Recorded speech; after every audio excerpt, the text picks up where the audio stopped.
Hello, Laverne here, and I'd like to thank you for joining me. May this video be a blessing to you and to your loved ones, and may it honor and glorify our Father in heaven. I say this prayer, even though I know a good many of viewers are going to reject the message of this video. Some will claim that I am a false teacher. Some may even say I'm of the devil. I'm misled, I'm misinformed.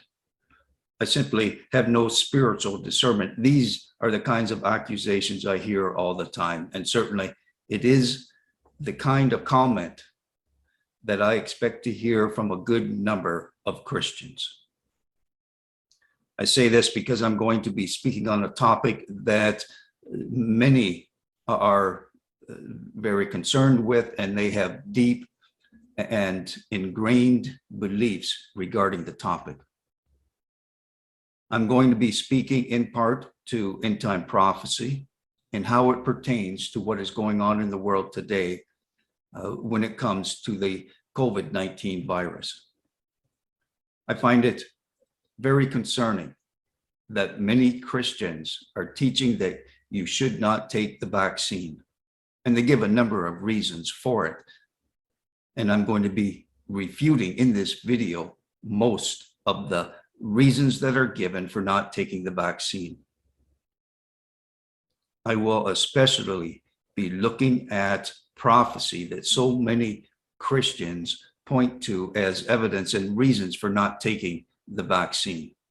For there are those who will look to the book of Revelation and they claim that the vaccine is either the actual mark of the beast or it is a precursor, and that you should not even get involved with and consider accepting a precursor to the mark of the beast.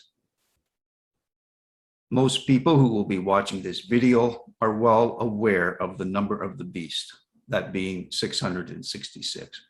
Most are aware of where you can find this passage and this description in the book of Revelation. And so we have many people, many Christians teaching on the subject of end-time prophecy, on the subject of interpreting the prophecy, claiming that the vaccine, the COVID vaccine, the jab, whatever you want to call it, is somehow connected to end-time prophecy and the mark of the beast. Others will say, well, they don't really care about prophecy. They don't know much about it, but they believe that getting the vaccine or being told they have to wear a mask is somehow infringing on their rights. And so I'm going to be addressing this as well. Is it really infringing upon your rights? And what would the apostles do? What I find so odd, so very, very strange, is that a good number of people who are saying they will not wear a mask. It doesn't matter if it's a private establishment, a private business that is able to make their own rules as to who can come in. They have that right, what they must wear or cannot wear. For example, no shoes, no shirt, no service. Most have no problem with these rules, but when it comes to no mask, well, that's a different story. Excuse me. So what would the apostles do? What would early Christians do in a situation like this? When it comes to your own personal liberty and freedoms, let me ask you, as a believer, as a Christian, do those freedoms supersede that of your fellow man? Supersede that of another brother or sister in Christ? Are we supposed to put ourselves first or that of others?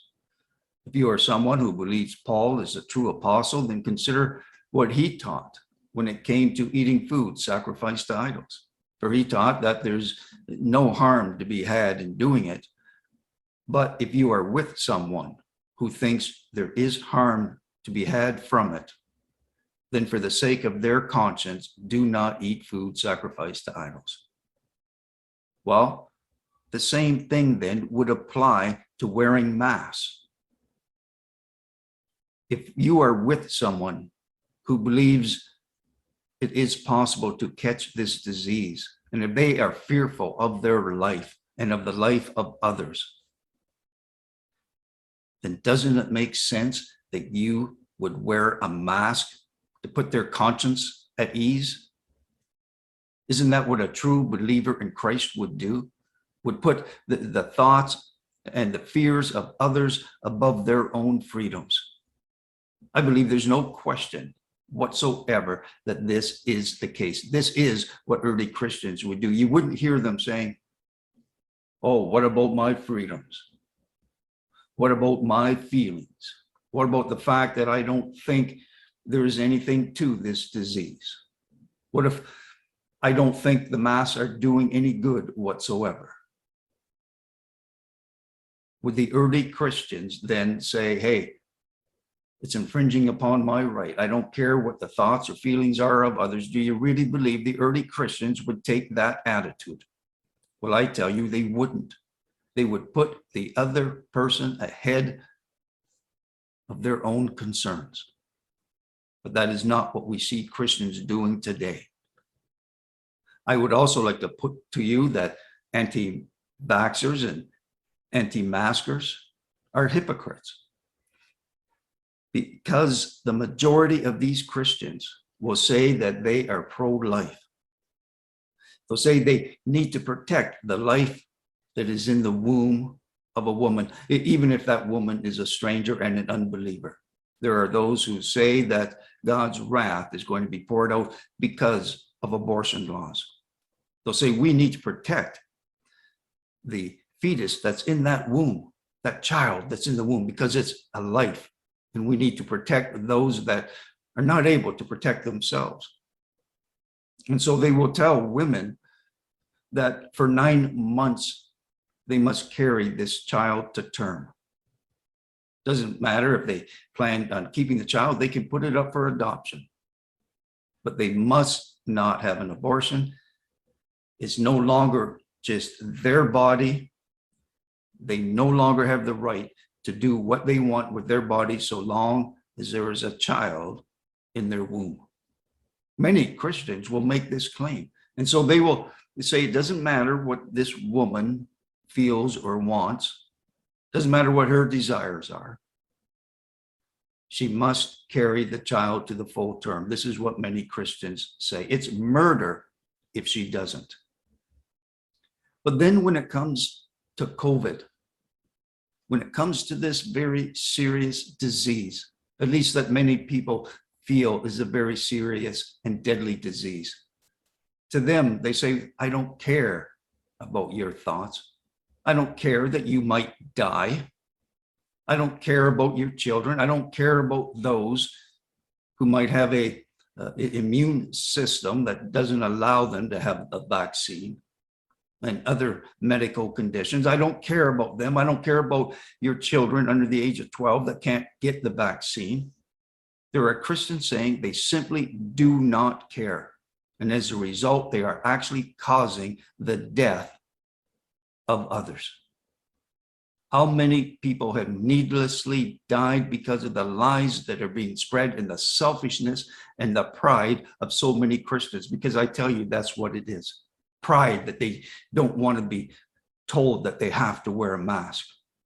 So prideful, so sinful, putting yourself before others. And you call yourself a Christian. I am getting, as the days go on, angrier and angrier at some of the things I see Christians saying and doing. So just on the basis of thinking of others, putting them before yourself, that is the Christian thing to do. Now, what about the vaccine itself? There are so many lies around this vaccine. For months, we've been told that the vaccine carries parts and DNA from aborted fetuses. And many will tell you that this is an ongoing thing, that newly aborted babies, newly aborted fetuses, you will find their DNA, parts of them in the vaccine. Well, this simply is not true. It's a lie that is easily, it is just so easy to find out that it is a lie. Yes, while in the laboratory developing the vaccine, they will use tissue from aborted children, but not even recently aborted children.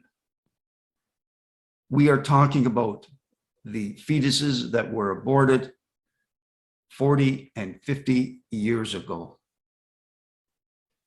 The new tissue is growing from those long ago aborted fetuses. And the tissue, the cells that are recreated from those fetuses from so long ago, they are used to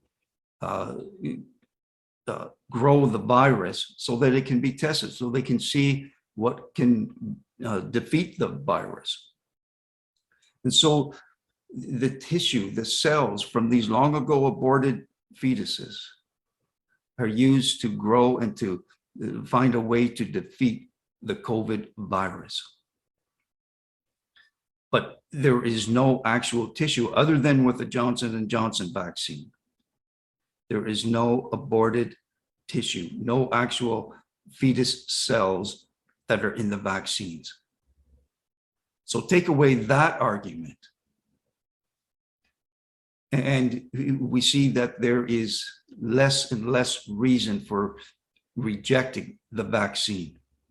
So that's one major argument that's given, and that is easily refuted, shown to be a lie. Well, then you have to ask yourself, why is this lie being spread? Why are there so many lies pertaining to the vaccine that is being spread so that people will not take it? Who is most likely not to get the vaccine? And that brings me to my next point. Many Christians are making the claim that this is all a government conspiracy trying to get us to do what they say, to get us to conform to what they want us to do. But I tell you, the real reason of what we see going on, or what's really behind what we see going on, is far more diabolical than that, far more devious, far more wicked than what most Christians understand. And if they understood this point, they would see that they are actually helping the dragon. They are helping to set up the New World Order. Or I should say, not so much as helping to actually set up the New World Order, but helping to destroy the defenses against the coming New World Order. Because what we are going to see happen, and what we see happening already, is that most people who will reject the vaccine and refuse to wear masks, the majority of them are believers. They are Christians.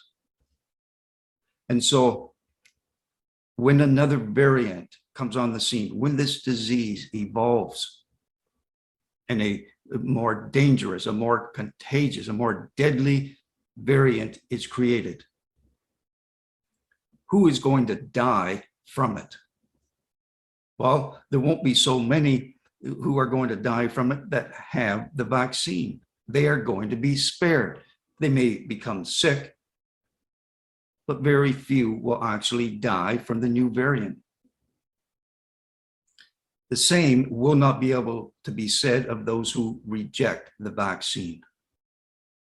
And so what we are going to see is there will be a disproportionate number of believers, of Christians, who are going to die because they refuse to get the vaccine. That's what these lies are all about.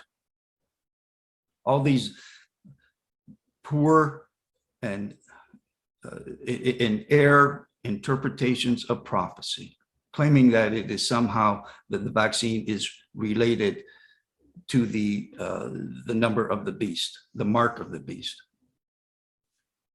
What's going on is lies are being sent out. Christians are buying into these lies, so they refuse to wear masks, refuse to social distance, refuse to get the vaccine. And the consequence of these lies is going to be that a disproportionate number of believers, those people who, when the New World Order actually does come on the scene, these are the very people who actually would be fighting the New World Order, but they are not going to be around to do it.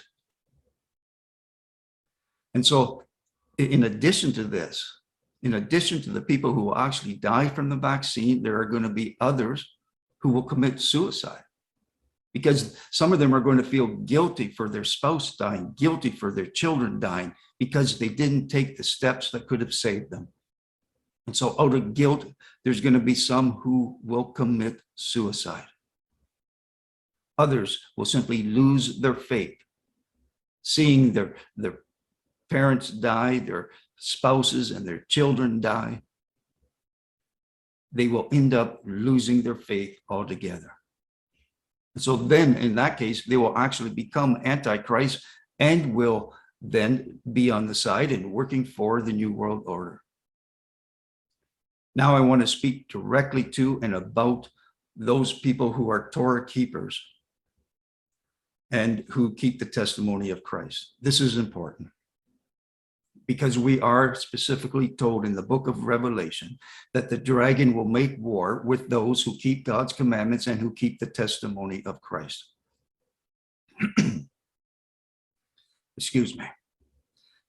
And what we have seen in the past couple of decades is that more and more Christians are coming out of the heretical church system, leaving those churches who teach some form of easy believism, that the law is done away with, that you have a license to sin, that salvation is by faith alone or by grace alone.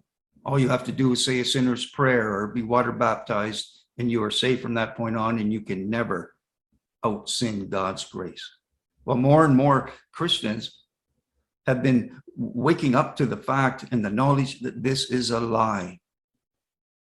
And so they have joined groups where others also believe that salvation is by both faith and works, and that we must keep the law. Well, this is why the devil is coming against believers at this time, coming against them with lies about the vaccine so they won't get the vaccine. You can think of it this way. In wartime, the military armies will first soften a defense with artillery rounds and with missiles from planes and so on. So from a great distance, one military will try to soften the defenses of another military before an actual wave of infantry is sent in to take over and possess the territory. Well, that's what we see happening today. The devil is softening the defenses of Torah-keeping believers by killing off as many as what he can at this juncture in time. So we have this disease, and then we have something that can help combat it and save lives. But the lies out there are convincing Torah-keeping believers not to take the steps that will save them and their loved ones. This is what is behind all of these lies pertaining to the vaccine. It is designed, I can't stress this enough, it is designed to kill off as many Torah-keeping believers as possible before the true New World Order is established. So just watch. You will see over the next 6 months, the next year, more and more Christians are going to die from this disease. I'll just leave an example in the description box, a link to a video in which a pastor in the last several days uploaded a video in which he explains there were 7 people from his church that recently died of COVID. These were people who refused to get the vaccine. 7 of them from one church in Florida. I want you to think about this.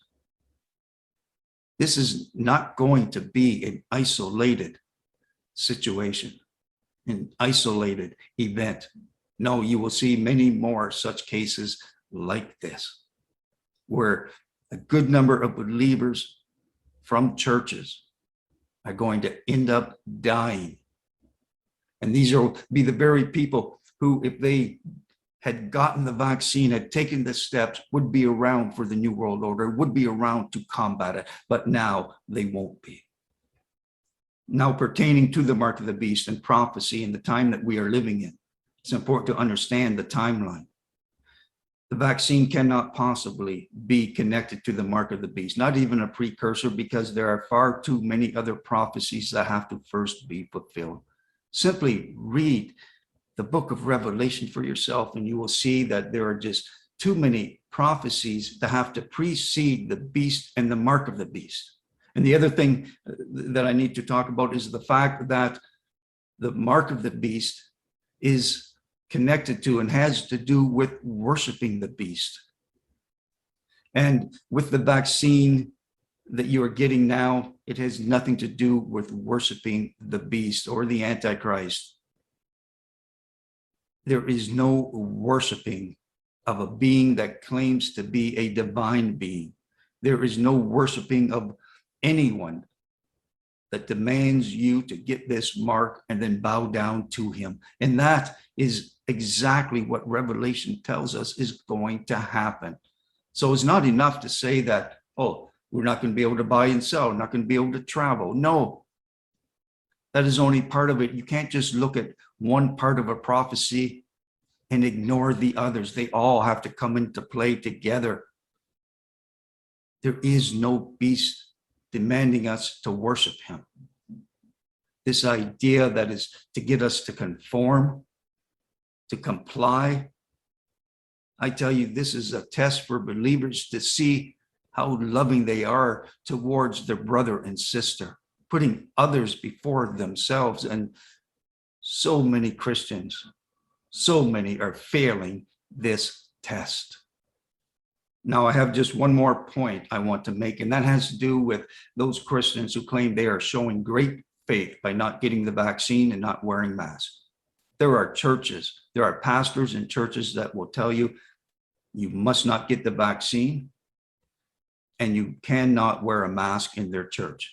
If you do, you're kicked out of the church. Doing either. If they find out you took the vaccine, if they find out or see you wearing a mask, you will be told to leave. These same pastors and many others say that they are declaring their faith, showing their faith, that they do not fear the vaccine or fear this disease. They have faith that God is going to protect them. And so they think they are showing faith, whereas the person who gets a vaccine is putting faith in man, putting their faith in the wrong thing. Well, I tell you, I have faith that God will not allow any ill effect to come from the vaccine. And so I too am showing my faith by getting the vaccine. I am trusting that God works through many people in giving us medicines to help us. So you have the person who says they won't get the vaccine because that somehow shows that they have a lack of faith. Well, I tell you, getting the vaccine shows that I have faith. And I'm going to back this up with scripture, for we find in the Gospel of Mark, in chapter 16, verse 18, it says that the believer is going to be able to handle snakes. And this is talking about poisonous snakes, vipers, that we will be able to handle snakes and suffer no ill effect.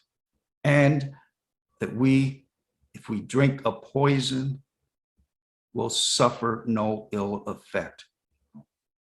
Well, to those people who claim there is poison in this vaccine, that getting the vaccine could actually kill you. Getting the vaccine, there could be ill effect 6 months, a year, 5 years down the road. It may even cause sterilization. But I tell you, according to Mark, according to Christ, speaking in the Gospels, such a thing will not affect the true believer who has faith.